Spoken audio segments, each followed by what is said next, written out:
Okay. Now I'm going to read Isaiah chapter 16 to 18.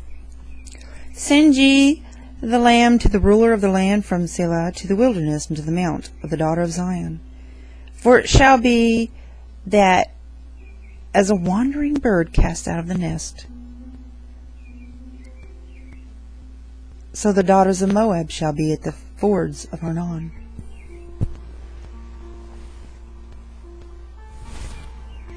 Take counsel, execute judgment, make thy shadow as the night in the midst of the noonday.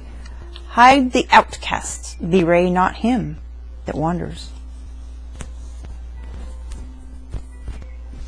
Let mine outcast dwell with thee, Moab, be thou a covert to them from the face of the spoiler. For the extortioner is at an end. The spoiler ceases, the oppressors are consumed out of the land, and in mercy shall the throne be established. And he shall sit upon it in truth in the tabernacle of David, judging and seeking judgment and hasting righteousness. We have heard of the pride of Moab. He is very proud, even of his haughtiness and his pride and his wrath, but his lies shall not be so. Therefore shall Moab howl for Moab, every one shall howl, for the foundations of Kirharaseth shall ye mourn. Surely they are stricken. For the fields of Heshbon languish, and the vine of Sibmah. The lords of the heathen have broken down the principal plants thereof. They are come even unto Jazer. They wandered through the wilderness. Her branches are stretched out. They are gone over the sea. Therefore I will bewail with the weeping of Jazer, the vine of Sibmah. I will water thee with my tears, O Heshbon, and Elealeh.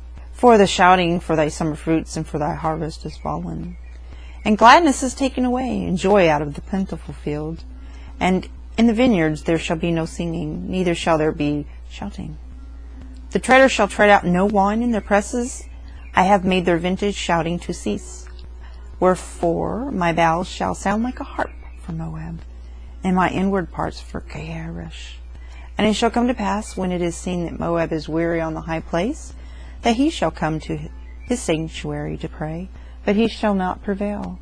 This is the word that the Lord has spoken concerning Moab since that time. But now the Lord hath spoken, saying, within 3 years, as the years of a hireling, and the glory of Moab shall be contemned with all that great multitude, and the remnant shall be very small and feeble. Chapter 17. The burden of Damascus. Behold, Damascus is taken away from being a city, and it shall be a ruinous heap.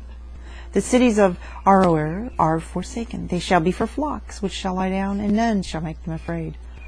The fortress also shall cease from Ephraim, and the kingdom from Damascus, and the remnant of Syria. They shall be as the glory of the children of Israel, saith the Lord of hosts. And in that day it shall come to pass that the glory of Jacob shall be made thin, and the fatness of his flesh shall wax lean. And it shall be as when the harvestman gathered the corn, and reaps the ears with his arm. And it shall be as he that gathered ears in the valley of Rephaim. Yet gleaning grapes shall be left in it, as the shaking of an olive tree. 2 or 3 berries in the top of the uppermost bough, 4 or 5 in the outmost fruitful branches thereof, saith the Lord God of Israel. And that day shall a man look to his Maker, and his eyes shall have respect to the Holy One of Israel. And he shall not look to the altars, the work of his hands, neither shall respect that which his fingers have made, either the groves or the images. In that day shall his strong cities be a forsaken bough, and an uppermost branch which they left because of the children of Israel. And there shall be desolation, because thou hast forgotten the God of thy salvation, and hast not been mindful of the rock of thy strength. Therefore shalt thou plant pleasant plants, and shalt set it up with strange slips. In the day shalt thou make thy plant to grow, and in the morning shalt thou make thy seed to flourish. But the harvest shall be a heap in the day of grief and of desperate sorrow. Woe to the multitude of many people which make a noise like the noise of the seas, and to the rushing of nations that make a rushing like the rushing of mighty waters. The nations shall rush like the rushing of many waters, but God shall rebuke them, and they shall flee far off, and shall be chased as the chaff of the mountains before the wind. and like a rolling thing before the whirlwind. And behold, at eventide trouble, and before the morning he is not. This is the portion of them that spoil us, and the lot of them that rob us. 18. Woe to the land, shadowing with wings, which is beyond the rivers of Ethiopia, that sends ambassadors by the sea, even in the vessels of bulrushes upon the waters, saying, Go, ye swift messengers, to a nation scattered and peeled, to a people terrible from their beginning hitherto.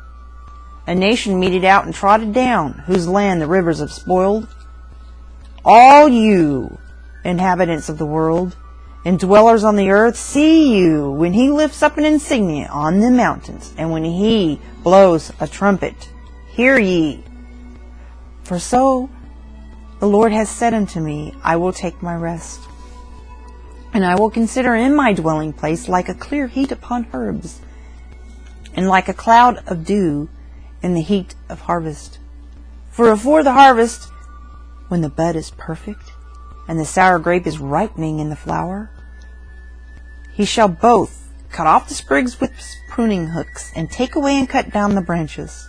They shall be left together unto the fowls of the mountains, and to the beasts of the earth, and the fowls shall summer upon them, and all the beasts of the earth shall winter upon them. In that time shall the present be brought unto the Lord of hosts of a people scattered and peeled, and from a people terrible from their beginning hitherto. A nation meted out and trodden under foot, whose land the rivers have spoiled, to the place of the name of the Lord of hosts, the Mount Zion.